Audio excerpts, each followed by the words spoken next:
My name is Jay Nathan, and I am the managing partner of Customer Imperative.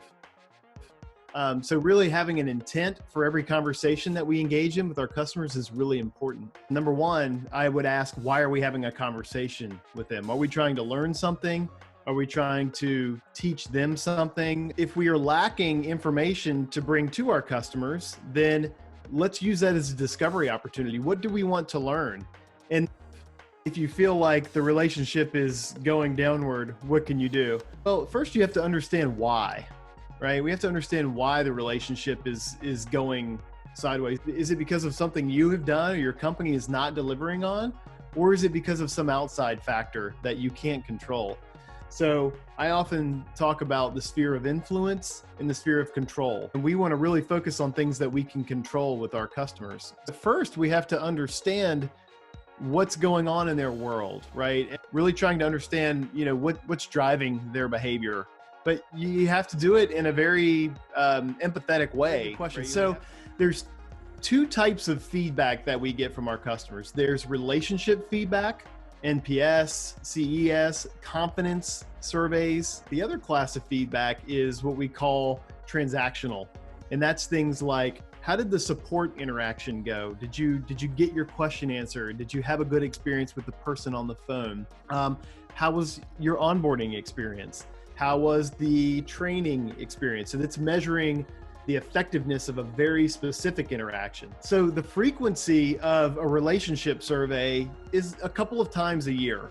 But what we tend to do is we survey a segment of our customers every month so that we always have customer feedback flowing in on that NPS. So if I'm surveying customer twice a year, then I'm going to survey them maybe 3 months into the relationship, 9 months, and then just every year on that same cadence for them.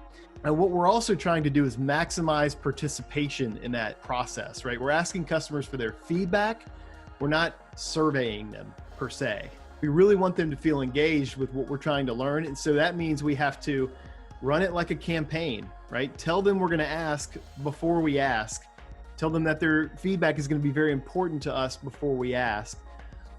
Once we learn from their feedback, we need to tell them what we learned. And that way they'll be more likely to engage the next time we ask, because they know they're not going to just give feedback into a black. They're going to be, they're going to hear and see results from that. On the transactional side of feedback, we recommend every time that transaction happens, let's try to gather some feedback. Okay.